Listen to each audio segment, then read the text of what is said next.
Hi, we're Amanda and Simon from Northern Value Creators. We're sharing highlights from our Human Leaders Twitter chats. People from across the globe joined us to talk about what happens when we use feedback in a group setting. And this is what they said. Okay, it seems that feedback works best when it's either one person to one person or many people to many people. One person feeding back to a group can feel like a dressing down and it has little opportunity for a conversation. A group feeding back to one person will be a real challenge to get the right level of psychological safety. Even if you're sharing positives of what you appreciate, it can just feel like ganging up. Another point that we got from all of our Twitter conversations was that many-to-many conversations come in lots of different guises. So there are retrospectives that you can do on a project. You can also do team analysis on client work. You can explore the dynamics of the team itself. You can ask questions about how effective are we as a team? How are our ways of working? What can we do to improve? How are we communicating? How impactful are we? So there are lots of different ways you can use that many to many. And I think when we asked the question, a lot of people, it seemed, had that it's got to be one-to-one. So if we're talking about a group setting, then that's still going to be one person to everyone. No, actually having that many to many gives you so many more opportunities. So yeah, what do you gain then if you do the many to many kind of group feedback that we're talking about here? There's a lot of opportunity for peer learning and hearing different perspectives.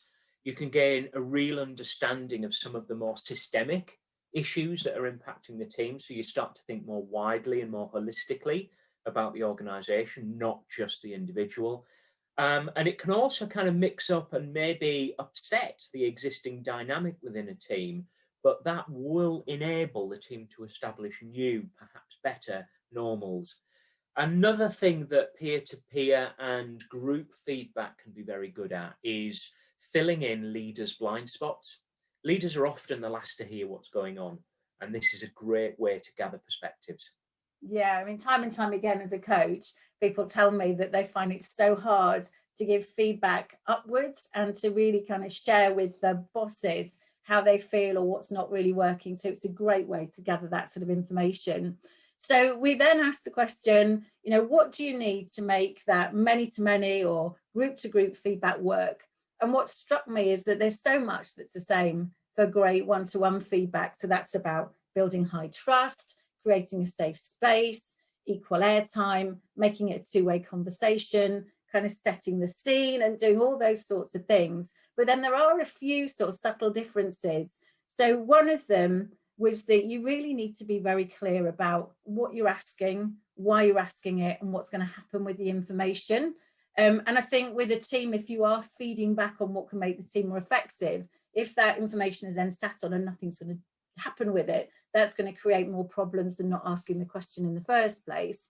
And then the other one is that independent facilitation really helps. So when I reflect on some of the great work that I've done it as an independent coach, facilitating as an external person.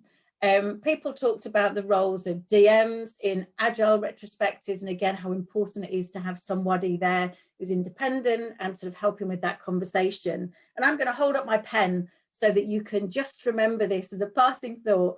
He who or she who holds the pen controls the narrative. So if you are thinking about going for running a group-to-group setting, be really conscious of who you give the pen to, because often that can then filter some of the great feedback that's coming through and again frustrate the team.